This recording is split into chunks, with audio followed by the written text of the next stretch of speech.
Hey everyone, welcome back to the podcast.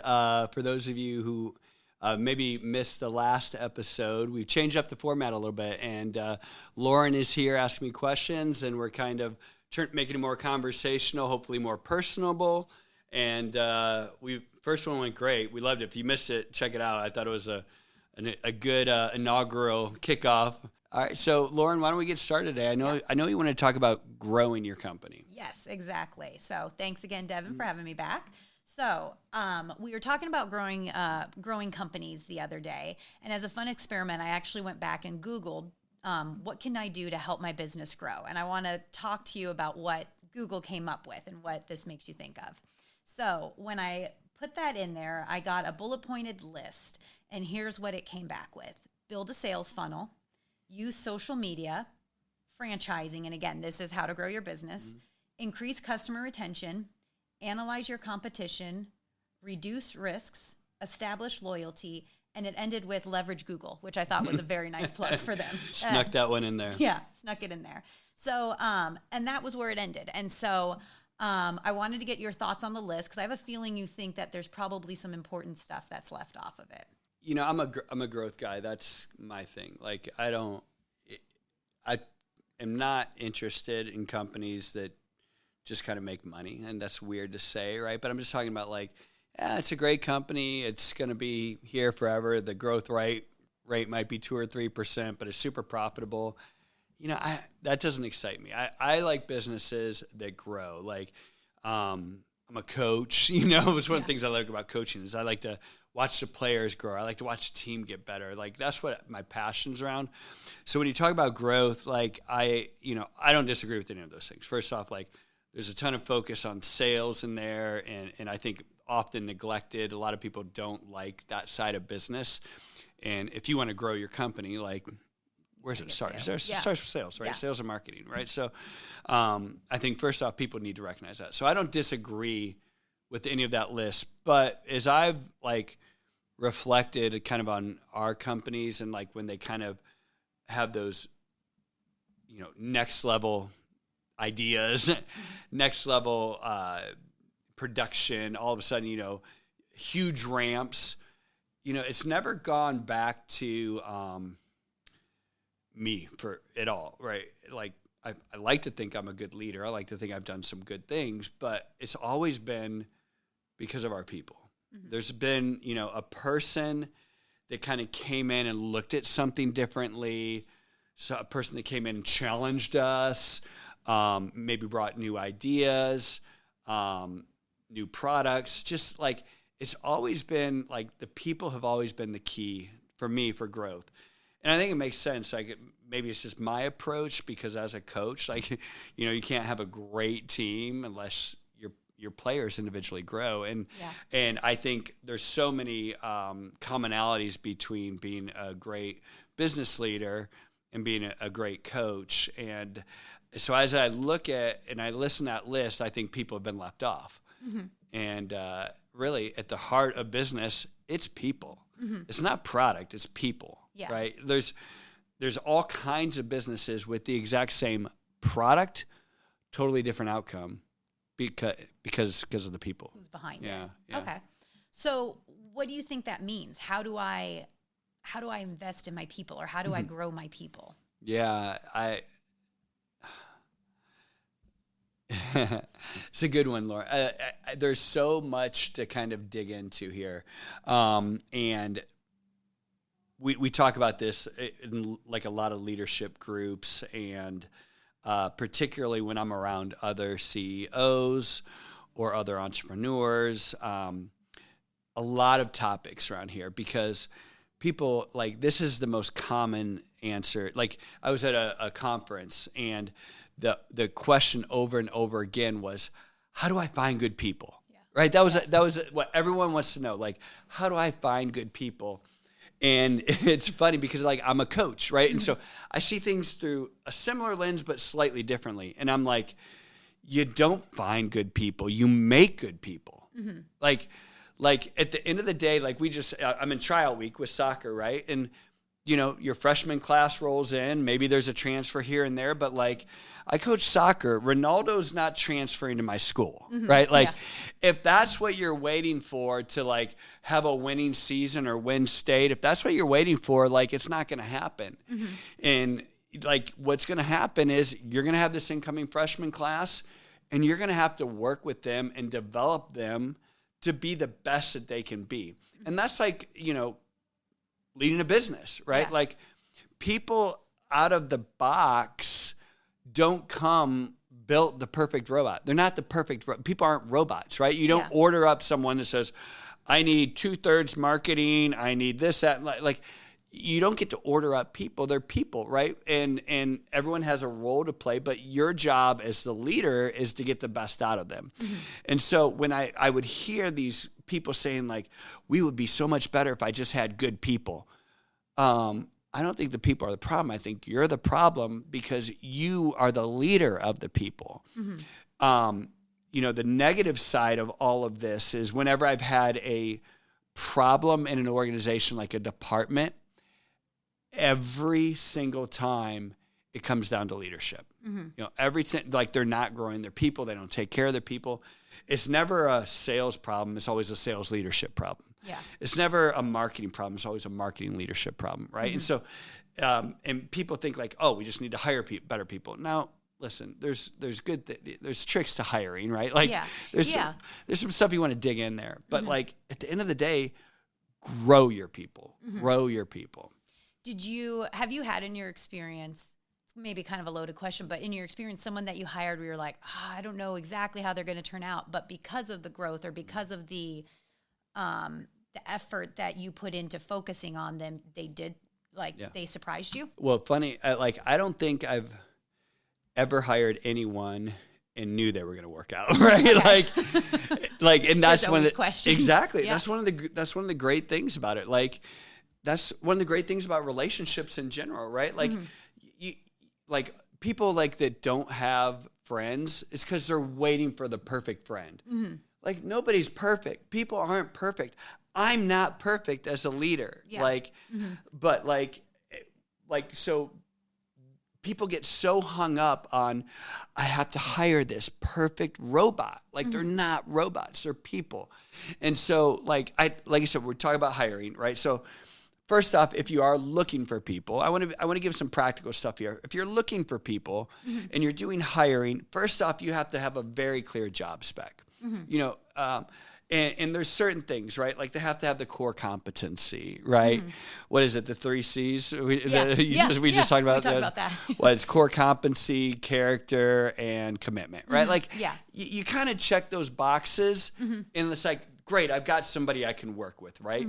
But you don't even know what their core if you don't have a job spec, you can't check their core competencies against that job spec, right? So, and then character, you've got to kind of figure that out. And commitment, you got to figure that out, right? But if someone meets those 3 things, you've got somebody that you should be able to work with, right? And so getting that right in the hiring process, I think it is important. And if you failed in the past, don't be intimidated to continue in the future because that will happen. Like don't get intimidated. We all nobody's perfect. And, hiring is not a science, it's an art, right? And so just get comfortable with the fact that you're never going to get it right every time. But those are the 3 C's you want to look for, right? Is that the core competency, the character, and the commitment, right? You have those 3 things and you've got someone you work with. So spend time hiring, but before you spend time hiring, make sure you know what you're hiring for, right? You're not trying to hire someone exactly like you. You're trying to hire someone that meets those core competencies. And then, after that, now they work for you. Now it's like, I would say, now they're my player. Yeah. Now I've got to grow them, right? And that's the goal, obviously, because hiring someone new takes time. It takes energy. They've got to learn. The goal is that we've got somebody in the position. Let's get them, help them grow. It's grow. So, okay. So now let's say you've got somebody in the position. How do I know if I'm, what can I do to help them grow? Or how do I know that I am doing that? Yeah. Many people right now are listening to this are probably parents. And you have authority over your children, right? And there's authority in business, right? And so what happens when this is exactly people, I think you'll get this, right? We might not like this, right? Yeah. But you'll get this, right? If the kid goes and like robs a liquor store, right? What do people say? Like, what do those parents do? Like, it's kind of like nice parenting, right? Like we correlate that with children. Like we have this responsibility to kind of raise and rear and grow our children. And not to call employees children, right? Like I'm not trying to, but like at the same time, like we have a responsibility to grow, care for, nurture, train up our employees if we want them to be successful. We don't just put them in a position and say, now make us great, right? Yeah. Like be a great leader for that person and help grow that person into the job, because they might not even be from the same industry. They may have the core competencies, but even if they are from the same industries, you do things differently. So it becomes your job, right? And there's a lot of things I've said over the years that you need to do with great employees. You have to inspire them. Like as a leader, you have to make them excited to be there. Yesterday at tryouts, right? Like there were some kids that didn't make varsity. They were on JV. And I went over there and I saw them just kicking the ball randomly. And I'm like, listen, I don't care if you're on JV. Like they have to be inspired. Otherwise, they're going to go through the motions, right? And that's how it is in sports. And that's how it is at work. If you don't inspire someone, you're going to get 9 to 5 effort, right? Yeah. If you inspire someone, you're going to get incredible effort out of them. You're going to get that extra. They're going to be thinking about it on the weekends. They're going to be trying to make everything be better. But it's your job to inspire, It's your job also to provide opportunity for growth, because it's really hard to be inspired. So if my JV players thought that they were always going to be on JV, you're not providing opportunity for growth. Like, how hard are they going to work, right? Yeah. But if they're like, man, if I work real hard, I get to go to the tournament and I get to wear a varsity jersey, right? Yeah. And then if I do real good at the tournament, maybe I'll get to travel with the team, right? And so, like, you provide opportunities for growth in sports, provide opportunities for growth, like show career paths. Like we both shared earlier with Enterprise. Yeah. One of the greatest things about Enterprise is they would take these kids, we get out of college, and they would work you to death. Yeah. Work you to death. But you knew that there was opportunity for growth. You knew exactly what you could do, where there was, you knew it was leading towards something, And that's what you should provide in your company. Like, listen, if you can do this, we'll give you more. You can take more responsibility on. With that more responsibility comes more compensation. You provide a nice career path for them. One of the things one of my CEOs is really good at and actually taught me how to do is they'll sit down with people, like literally within the first probably 90 days, maybe 6 months, depending on what position they're in. But they'll have a career pathing session with them. And we're not intimidated by this. It can be intimidating because sometimes people's careers and lines don't even line up with our company, right? Like you can, as they kind of draw out their career, you can see that, oh, you know what? Actually, when you get your degree or when you get to this level, you're probably going to want to go to another company. But that doesn't intimidate us because we're trying to grow the person. Yeah. And we know that we're going to get the best along the way, and we want the best for the person. And so I think taking time to provide this kind of career path so they can see how they can career path in your company, or how you can help them get to the next level in their life, even if it's outside of your company. Now they know you care about them as a person. You're providing vision for them. This goes back to the inspiration. There's so much value that comes out of career pathing, right? And so you show that to people, and you show these opportunities. I actually have 2 questions for you from that. I do think, do you feel like there's still almost, not a stigma, but I feel like, I guess I'd call it a stigma, that people think you need to stay with the company your entire life. And if you leave that company, regardless of why you left, that is almost like a bad thing, where you're talking about it like it's a good thing. If the company tells me you are only going to go so far because of what you want to do, you will have to look elsewhere. That's not a bad thing. Not a bad thing at all.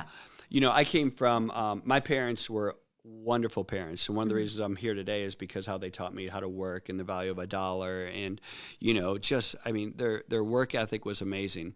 But my parents both worked at the same job for over 30 some years each. They never left the job. It's the exact same job. And that was right for them, right? In that generation, I think definitely a lot of folks did that, And so I kind of grew up with this idea that changing jobs or changing careers was like disloyal, you know? Yeah. And I think there's a lot of people that may have that mindset. And I've broken that for myself, and I've also broken it for our leaders at our company, and I've broken it for the people that work at our company, because I've said, we want the best for people. Yeah.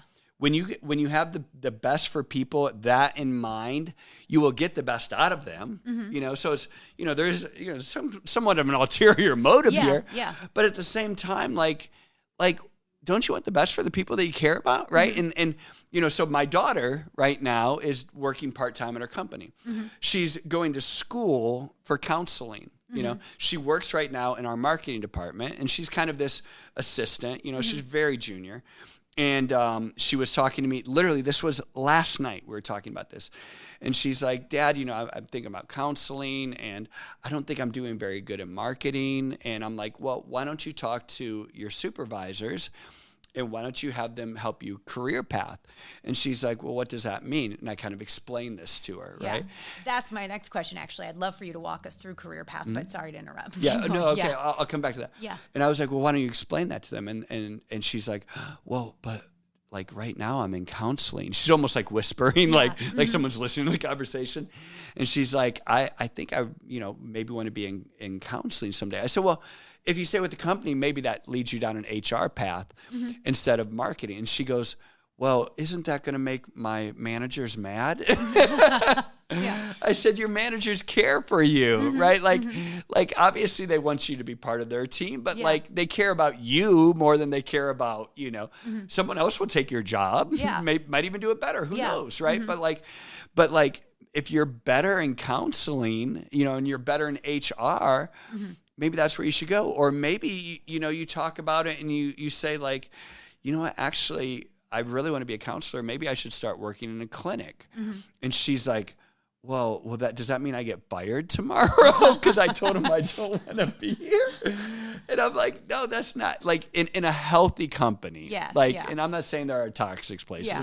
But in a healthy company, these are healthy conversations that you should be having with your leader and the people around you, right? And she's like, really, I can do that? I'm like, yeah, please do. Like, and it's not just because you're my daughter. Like, we do this for everyone. So we do career pathing. So the way that we'll sit down is we have them take like a strengths test, and we find out what their strengths are. We ask them, like, what's, you know, if you wave a magic wand, what would, you know, what title would you like someday in our company, you know? And they're like, well, actually, you know, I'm in sales right now, but I don't really like sales. I'd love to ultimately end up in partner marketing or something. Okay, great. Like we'd love to know that. There might be a position available today. There might not be something, but we want to career path you so that you can get there. Or if you want to be a manager, you want to be a leader, is this a department that's even going to have that, right? Like, I want to be forthcoming. Like, if you have the idea that you want to lead, you know, a group of 20 people in customer service, and your company doesn't have customer service, it's going to be more than them. It's just going to be them forever. Like, you don't want to hide that, right? You want the best for them, right? So let's develop them to get them to a point where maybe they can replace themselves, you know, and maybe you can help them go get a job at another company. You can be their reference. You can make the introductions, but they replace themselves instead of them just quitting you on you someday because that's going to happen. Eventually they're going to leave you. So you might as well like, let's do this together so that this is a great opportunity for you and great for us. And you know, there's strategic things you can do, right? Because as that person grows, they're going to be compensated significantly more. And if you grow them to that point, but they raise up someone junior, when they leave, your company might end up saving money. And it's not bad for anybody. It's a celebration for them. And for your company, it's a cost savings, but they've raised up somebody. And so none of this stuff is bad when people are transparent. It's all very healthy. It's healthy, right? It's like, you know, the people that like secretly like manipulate it so their kids can never move out of the house or whatever, you know what I mean? Like, we're not trying to do that with our employees. We're trying to grow them healthy. So when it's time for them to move on, if they have to move on, like, it's this great send-off, right? And, you know, but our preference would be that they career path and they grow in our company, you know? So do you think like a career path or that's something you should do, like every leader or every business should do with every employee within like X number of years of starting, or, you know, within the first, just to have an idea of what they're looking for? Yeah, I think, you know, there's each position probably has its right time. But yeah, I think, you know, for us, I think we generally do it within the first year. And then, you know, there might be some cases where you would do it earlier or later. But I definitely think it's so valuable. And, you know, even for your executives, right? Like maybe they're already at the top level. Like you want to have that. Are they satisfied, right? Like, or now they want to work, they want to take that and go to a Fortune 500 company. Like that's where their heart really is. Yeah. Well, I want to know that instead of getting shocked one day when you get a 2-week notice, right? Yeah. So like these are healthy conversations to have.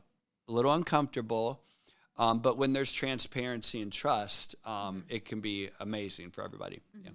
What about if you come across, and I know in my experience working, there's always the one employee who at least outwardly says, no interest in growing, just here to collect a paycheck. What would you say to someone who's got an employee like that in their business? Lots of people are like that. And first off, if you're one of those people, there's no shame in that, right? Like my parents were, like I said, they were very happy to work at the same job. You know, my mom was a teacher. You don't really get promoted as a teacher, right? Like you should just get better at your job year after year. And she loved that. She was so satisfied. She loved it on, you know, in June we were doing this lesson, and in, you know, February we did these lessons, and every year I get better, and every year I decorate my room a little cuter, and like there's like, that's awesome. Like America's built on that. It's wonderful. So people that have that, sometimes they might feel like listening to this and think that's shameful. First off, there's no shame in that. It's awesome, right? It's how you're built. Yeah. You want security. You just want to do your job really well from 9 to 5, and then you want to punch out and you don't want to think about it. Awesome. I want to know that, because if I'm thinking they're going to be my next leader, maybe I'll promote them, and they're like, oh, okay, I guess I'll take this promotion. You think I can do it, but my heart's not really there. And you kind of Peter Principle them. Have you ever heard of that Peter Principle? I've heard it, but actually tell me more about it. It's when you promote someone past where they should be. Okay. Right? Okay. And nobody ever wins. You end up hurting the person. It's just bad, right? So if you know that, and the person's like, hey, you know what? Actually, I love being a customer service rep. I don't want responsibility. This works with my schedule. Every year I want to get better. And when I get better, I would love to have a raise as I get better, you know, great. And you put, hey, these are the salary bands within that, this is what that pays, and everyone is agreed, and you're good, and God bless you, right? It's in some ways perfect. Now you have that rock in that position. Yeah. You know, but again, it's super healthy to have that conversation and know. You have to know that's what they want, and that's what they, I was talking to my wife about that one time, and she had said, Devon, you make a really wrong assumption, because I'm always like, I'm so growth oriented. I'm like, I want to grow, I don't want to do this. And then as soon as it stops growing, or as soon as it becomes repetitive, I get bored. She's like, Devon, you think everyone's like you. And she's like, most people want things exactly the same year after year after year after year. And there's comfort in that. And so a lot of times entrepreneurs will be thinking like, well, they're going to get bored in that position or whatever. No, they're not. They're super happy. Yeah. Like, let them be happy. Let them love life, right? Celebrate that. Yeah. Celebrate what's important to them. And she taught me that. And it was a great lesson, because I'm so like, the minute it's the same, I'm bored and I'm out. Right. And so it takes, you know, everybody to make the world go round. Yeah. Can you, thinking about like the businesses that you've had, and again, specifically that in order to grow your business, you got to grow your staff. Can you think of some examples where you grew your staff and you did see your business thrive because of that? And maybe it was just one staff member who made an impact, or one employee who made an impact. There's lots of examples. I'm going to give you some stuff, again, kind of on the harder side, is when you, in order for you to grow, you have to let people lead themselves, right? So you have to let them lead. Okay, they're going to do things different than you. They're going to do some things better than you, and then they're going to do some things worse than you. And you're going to know this is going to screw up. Like, they're not going to make, like, this is going to be a mistake, right? and you have to let them sometimes fail, right? And there's this weird control thing that many people have that, number one, they can't give that up. Yeah. Right. And if you can't give up a position and let somebody lead in that position, how do they grow? And so you have to vacate it. So right now, just this last year and a half, I vacated the CEO position. And so you actually have to vacate it. You can't just say you vacated it and then puppet them, right? And then go in and do their job, right? You have to vacate it, right? Which means you have to let them win and fail. Yeah. And I'm going to tell you, like, they're often going to fail, right? And you might know that they're going to fail, but that's their job, is to win and fail, just like you did. That's how they learn. That's how they grow. And by the way, sometimes you're going to find out, actually not sometimes, many times you're going to find out that they do things better than you. And you've got to be comfortable with that. Yeah. Right? And that's hard. It sounds easy. It's not. It's hard to do, right? So in order to, provide those opportunities, and I would say I've been fortunate because when I've done that, I've seen people fail and I've seen people succeed. Every time they get better, and they're doing things better than I did and better than the person that before them did. And that's a sign of a healthy company. If I've done a good job, when I go to that next level and the next person comes in, they should elevate it above what I did. And so in our company, as everyone rises up, the company rises up and elevates, because people will do a better job than you did. And that's the way it's supposed to be. Yeah. What if you're our leader in a larger company? Obviously it's easier to be attuned to what your employees like or what motivates them in a small business. But let's say you're running a business of 100 people or more. How do you still make sure you're growing every single person in that organization? Yeah. So you need to grow those that report to you, and then you need to watch that they are growing those underneath you. And again, it's different layers, different, trust levels, right? Right. And you have to watch, right? Like when things start to look unhealthy, there's probably some issues, right? Like if one of the departments is not healthy, there's probably some leadership issues going on. So that's, the bigger it gets, the more dangerous it is, because there's levels, right? And so you have to trust people at each and every level. So, there have to be KPIs, right? People don't like the idea of KPIs. They don't like to be measured. But truly growing people and growing your organization, you have to have KPIs. You have to have measurement, because you aren't able to go down 4 levels and inspect what somebody's doing. Yeah. So there has to be KPIs that roll up throughout the organization that let you as the leader see if something unhealthy is going on.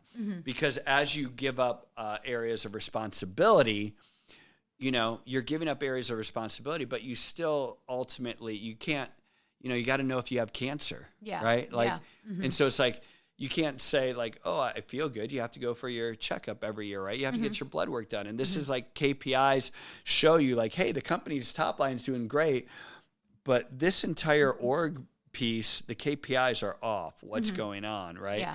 And so now we know to kind of dig down onto that side of the organization, where to look. And so when we talk about KPIs, it's also how I would recommend growing people. So to kind of get to the meat of how we grow people, because we've talked a lot about conceptual stuff, but the meat of how you grow people is very similar to coaching, in my opinion. A lot of times I'll talk to leaders and CEOs and entrepreneurs, and they'll say, okay, Devon, and I'll tell them, great, now grow your people. And they're like, you're right, I'm going to grow my people. So they go back to their leaders and say, grow, right? Yeah. And they think by growing, they're like yelling at them and telling them to grow, right? It's like, no, help them grow. And so how do you help them grow, right? So I like the sports analogies. I grew up in that world, and I liken it to a personal trainer,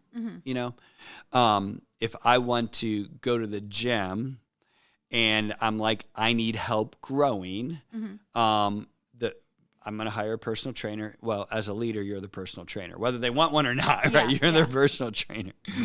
So a good personal trainer is going to look at your body type. They're going to say that before you even get started, they're going to analyze you, kind of going back to their career path, like, what type of a person are you? You know, and the gym, it's like, you know, are you exomorph or endomorph? You know, do you have a marathon runner's physique or a bodybuilder's, right? And like, great. So now we know who you are, but then we also have to line it. What are your goals, right? Yeah. Because if you do have a marathon, or I'm sorry, a bodybuilder's physique, like, why are you trying to run a marathon? We might have you in the wrong position. Yeah. You know, like we might have you on the wrong goals, right? Like you want to talk through that kind of stuff.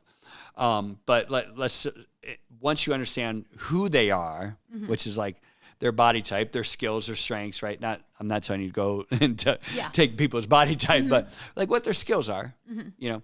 Once you know that, then you have to know their goals, right? Well, these are my goals and these are my KPIs, and goals also are their job spec, right? How do we succeed with the job spec? And now we start to hold them accountable to that, right? So if I go to the gym and say like, hey, here's my body type, you know, and we look at it, they analyze it, and I say, and I want to run a marathon by, you know, June, they're going to put me on a program, and that program is going to have measurements. It's going to say, well, great, by December, you need to be running this far at this time, right? By March, you need to be here. And then here's what your weekly plan looks like. And so you're going to grow them. And so let's say you have a sales leader, right? Like, and you're trying to grow your sales leader. Like, great, what are our numbers? Like, how do we get to those goals? What are your people hitting those goals? And like helping them understand like what their job is and getting them there and kind of holding them to that. And so again, this is where it gets a little uncomfortable, right? Because you have to have uncomfortable conversations. Like, hey, I see, you know, you're our marketing director or marketing leader, but we're missing in this area. What do we need to do to get there, right? Like, how are we going to, and you have to let them have latitude to make mistakes, to grow and whatnot, but you're there to guide them, not to hawk them, not to look over their shoulder, but to guide them and help them grow in their job and help them get better, right? And the more that you understand them, the more that, versus the job spec and the goal, you're going to start to see the gaps, right? You're going to start to see like, you know what? I think you are really very talented leader of people, but you don't understand metrics. Or maybe you're like a great metrics person, but you can't lead people very well, right? Like, great. So if you can't lead people, do we have you in the wrong spot or can we help you train you to lead people, right? It's figuring out, is this a teachable skill or is this one that's just part of you and it's not going to, you'd fail here. And it actually, and I'm going to butcher the quote, but it's an Einstein quote that it's like, if you tell a fish to walk on land, it's going to think it's a failure, you know, and that's the idea where it's like, you've got to, and that's part of growth. If people feel motivated or if they feel good about the job they're doing, they're going to look for opportunities to grow. If they are in a position that's not right for them, they're going to, it's going to bring them down, and it could bring people around them down, which then brings the entire company down. Yeah. And it's interesting, right? Because if you have a great relationship with someone, you have trust, transparency, you have these things, you can actually go and challenge them, right? Like to do more, right? And when you do more, you grow. And so like at the gym, if you like your personal trainer, you might not like the way that you feel when you're there, but you're like, this person gets the best out of me. They pushed me harder than I ever pushed myself. That's a great personal trainer. A great personal trainer isn't the one that sits there and jokes with you all the time, and you go home and you even sweat. Like, that's not a great personal trainer. Like, a great personal trainer is going to push you past what you thought you could do, right? And you might not even like them at the time, right? Because they're like, but you go home and you're like, oh my gosh, that person grew me, right? And so, like, this is that yin and yang, that's that push and pull. But you can only do that if you have trust. Because if you don't have like trust and respect and transparency, all of that, like if you give them a big goal, you're going to seem like a monger, like just an ogre, just more, you're like whipping them, just like more. Like it's like you're treating them like a slave, just give me more. But that's what they're going to see. That's what they're going to perceive. But if they know that you care for them and you're trying to grow them, it's not whipping them, give me more. It's you put a challenge out for them. They see it differently. It's the same thing. Yeah. A challenge like to do more versus whipping someone and making, it's just how it's your relationship and what you get out of them. And people will start to see themselves grow. And here's what happens. When they grow, your trust even goes up more. Right now you go to the next level. So like I've had players that have played for me that didn't like me at first. But now when they see like, oh my gosh, they pushed me and they got more out of me than they ever have. Now all of a sudden their level of trust goes up and I'm able to push them to the next level and we grow closer and closer and they trust me more and they go to the next level and next level. And that can help happen in your job and everything.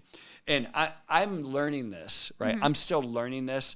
We're all learning this constantly. There's no magic formula, like I said, but I know what it's not, and it's not yelling at your people telling them to grow. Right? Yeah.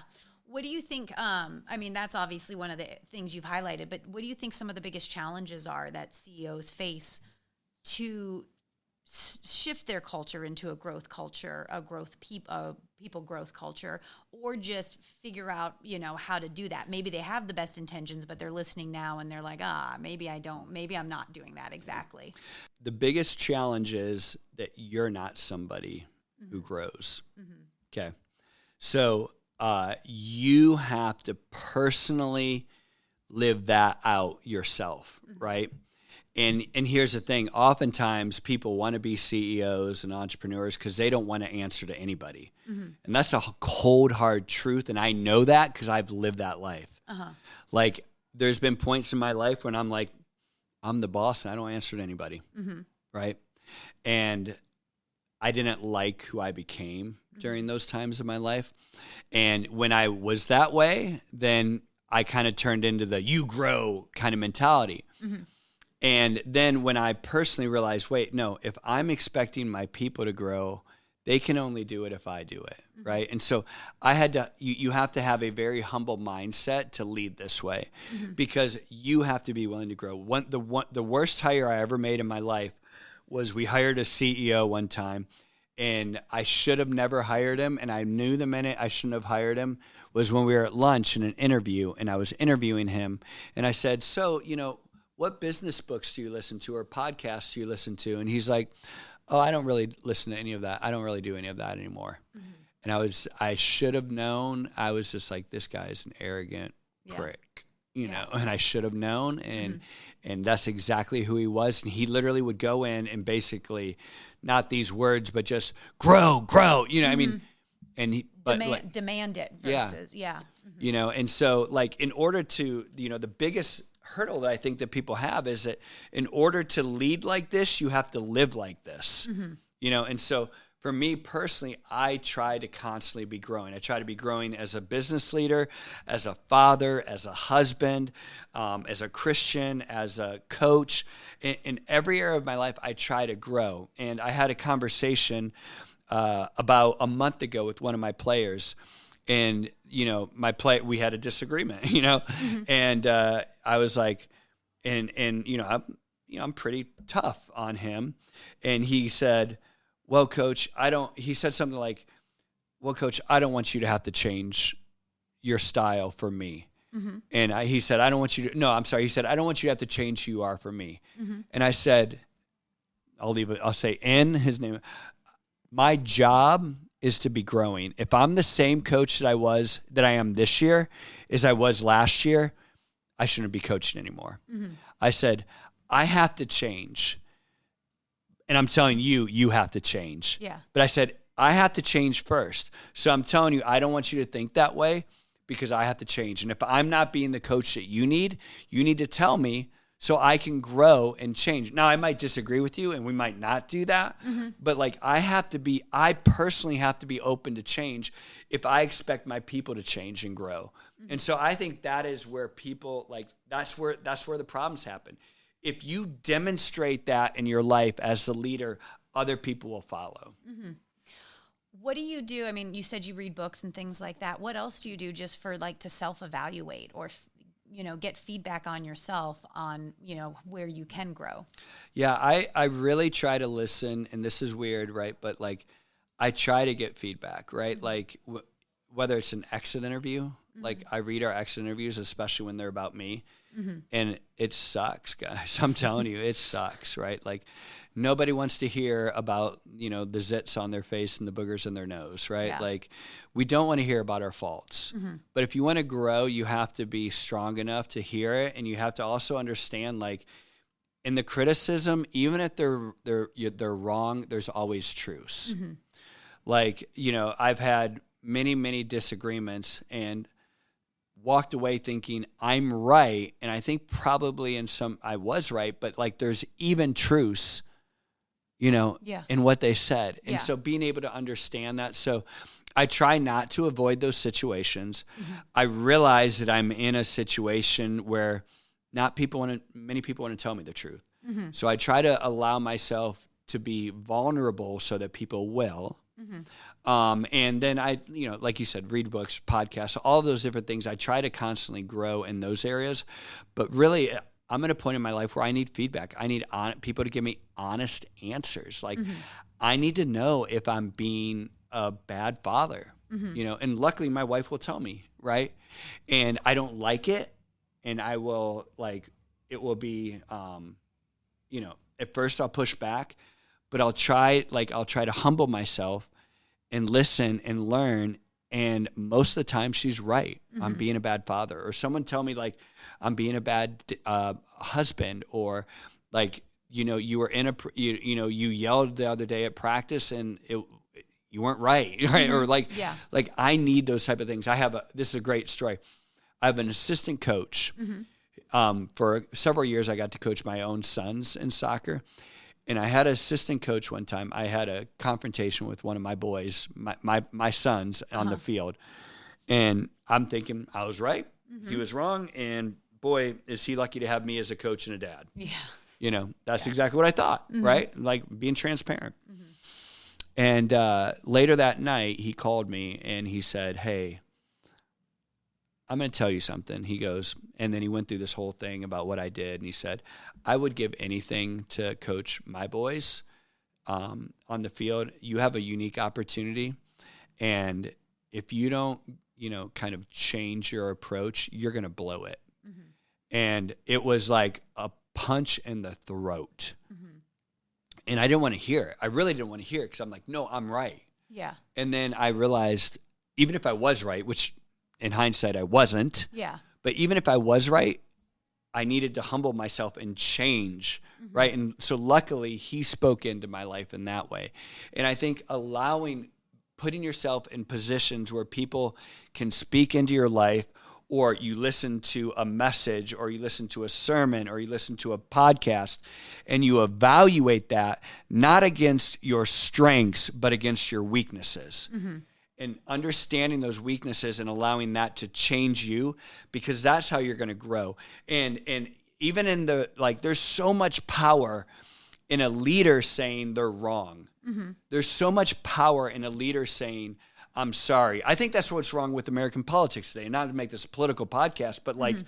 The reason why we don't trust people is because nobody's ever right. We know that nobody's right 100% of the time, but you'll never get a politician to say they were ever wrong. Yeah. Right? Yeah. So as leaders, we get this opportunity to say, "I'm wrong, I'm sorry, and I'm going to change." Mm-hmm. And when we do that, we demonstrate growth, and our children will follow us.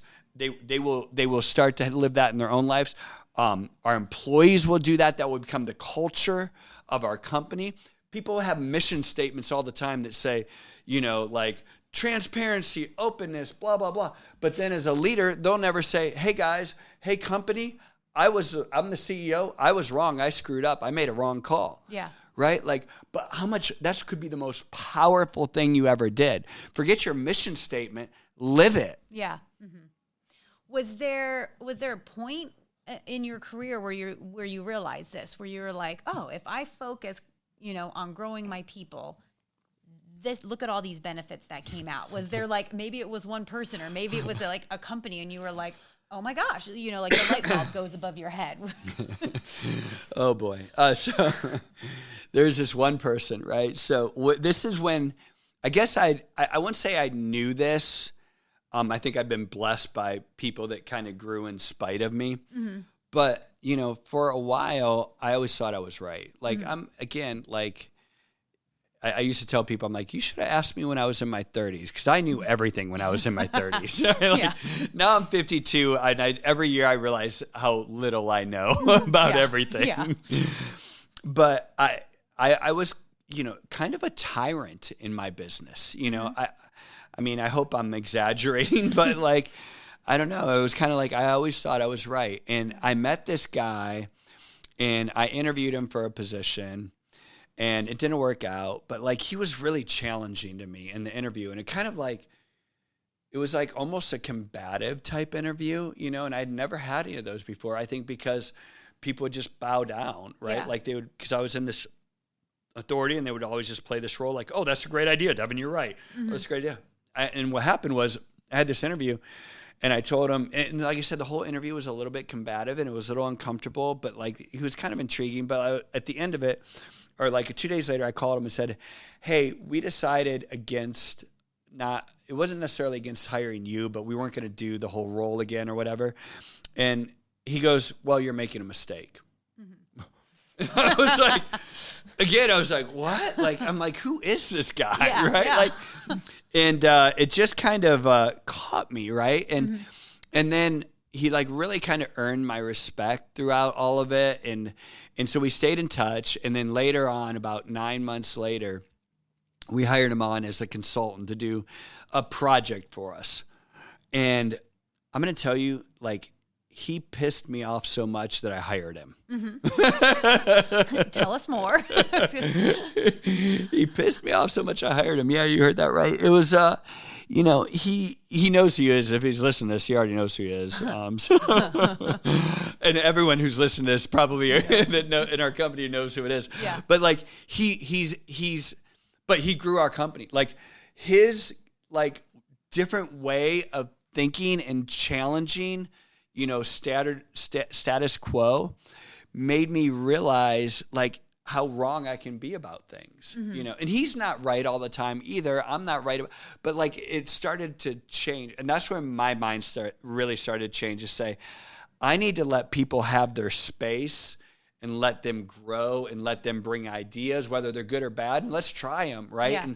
And so that was a big moment in my mindset of letting people grow and trying things we've never done before, things I don't even think are going to work, and doing this and giving them the space. And so that was a big moment of growth. And since then, we've had lots of people that have had, changes. Hey, what if we did this with our product?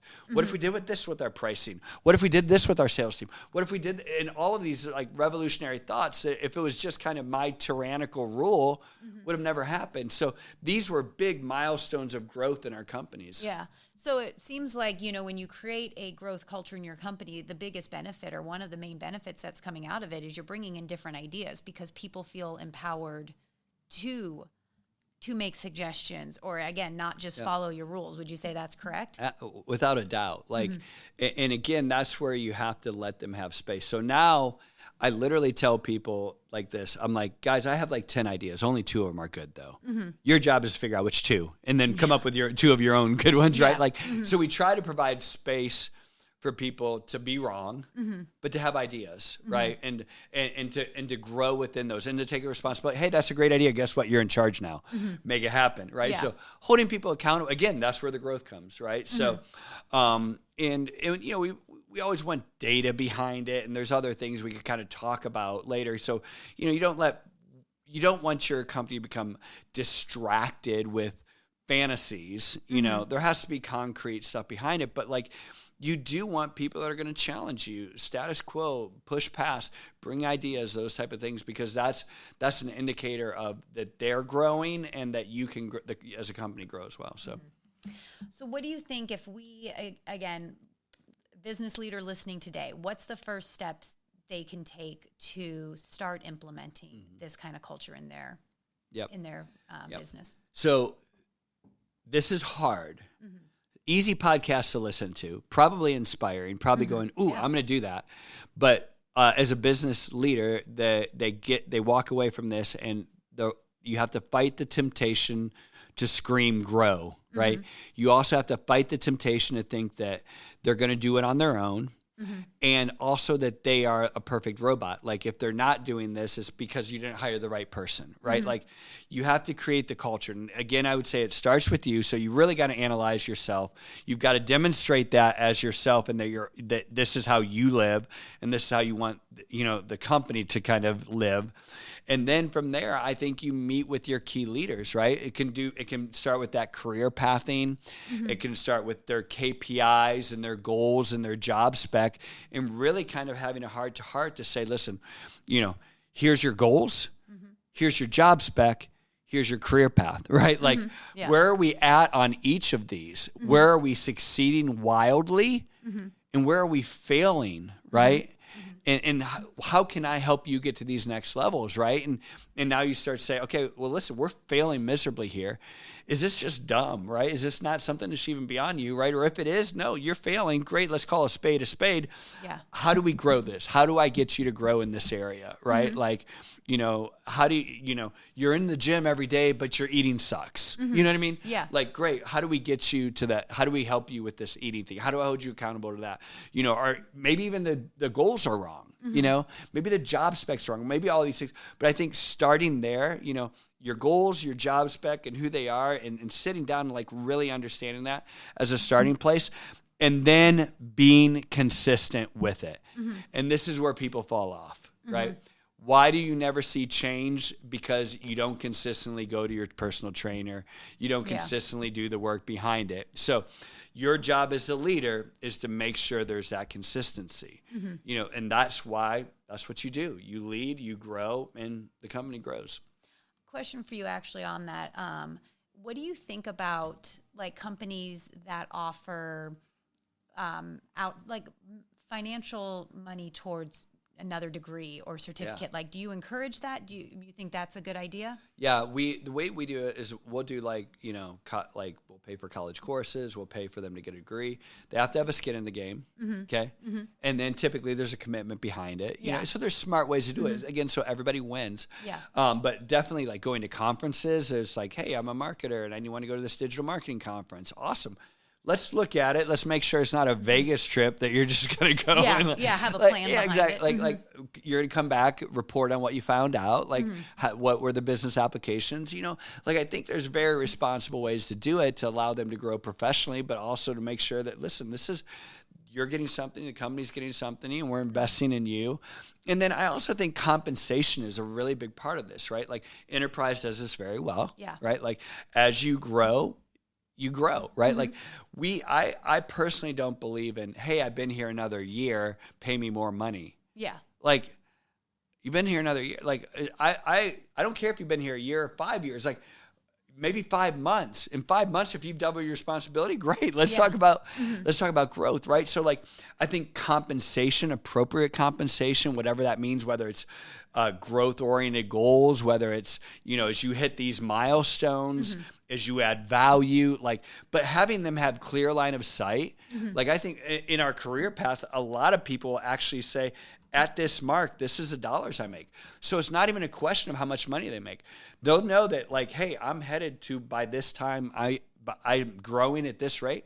By this time, I should make this amount of money, right? And it's clear line of sight. There's no real surprises or like, hey, I know that if I can do this for the company, if I can grow us to this, I have this giant bonus, right? Like these different things and or this, equity or options or whatever it is. Like there's certain things that like are wonderful for everybody, right? So, but it takes thoughtful consideration.